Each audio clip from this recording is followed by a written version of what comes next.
Reflexão do dia, Números 17. Este capítulo e o capítulo seguinte apresentam um momento importantíssimo da história do povo de Israel. É o momento quando Arão é escolhido e, a partir daí, sua descendência se torna a linhagem sacerdotal. Mas o que mais nos interessa aqui não é propriamente a figura de Arão ou de seus filhos ou o papel de sua descendência, mas o significado daquele momento. O estabelecimento da linhagem sacerdotal está conectado com o plano de salvação estabelecido por Deus desde o início. Na verdade, Deus um dia enviaria aquele sacerdote definitivo.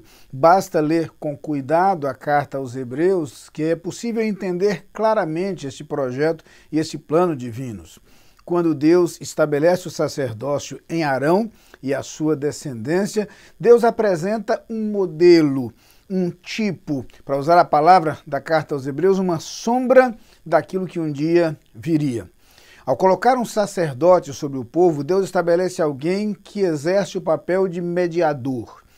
Aquele levaria os pecados do povo diante do Senhor. Aquele conduziria o sacrifício através do qual o pecado do povo seria pago. Exatamente como um dia aconteceria de forma definitiva em Jesus Cristo. Através do sacerdócio no povo de Israel, do sacerdócio com Arão e sua descendência, um animal era sacrificado e com o sacrifício do animal, os pecados eram pagos. Para usar uma expressão lá do capítulo 9 da carta aos Hebreus, sem derramamento de sangue não há remissão. Em perfeita sintonia com o que Paulo afirma aos romanos, o salário do pecado é a morte. Ou seja, o pecado tem como consequência inevitável a morte. A alternativa encontrada por Deus para que o pecado fosse pago e ainda assim a salvação fosse possível é a morte substitutiva. E é exatamente esta a figura do cordeiro no Antigo Testamento, que era sacrificado, era imolado pelo sacerdote, recebendo sobre si o peso e a condenação pelos pecados do povo. O que Jesus Cristo faz ao ser sacerdote e sacrifício é receber sobre si mesmo o preço e o pagamento pelos nossos pecados. Sendo o sacerdote, Jesus oferece o sacrifício. Sendo o cordeiro, Jesus é o próprio sacrifício. Jesus, portanto, se oferece a si mesmo como aquele que morreria para pagar os nossos pecados. Perceba como tudo aponta nessa direção para que não haja dúvida. O exercício do sacerdote é estabelecido por Deus, sua função é ensinada, o papel do sacrifício é desenhado para que o povo entenda o seu significado. Em seguida, as profecias em relação ao Salvador apontam claramente para o sacrifício daquele que viria.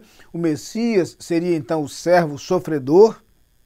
Isto, que é claramente apresentado no Antigo Testamento, se torna verdade no Novo Testamento. Quando Jesus, o sumo sacerdote definitivo e eterno, para usar a palavra da carta aos Hebreus, se faz Cordeiro de Deus, para usar a expressão de João Batista, cumpre-se o projeto completo de Deus.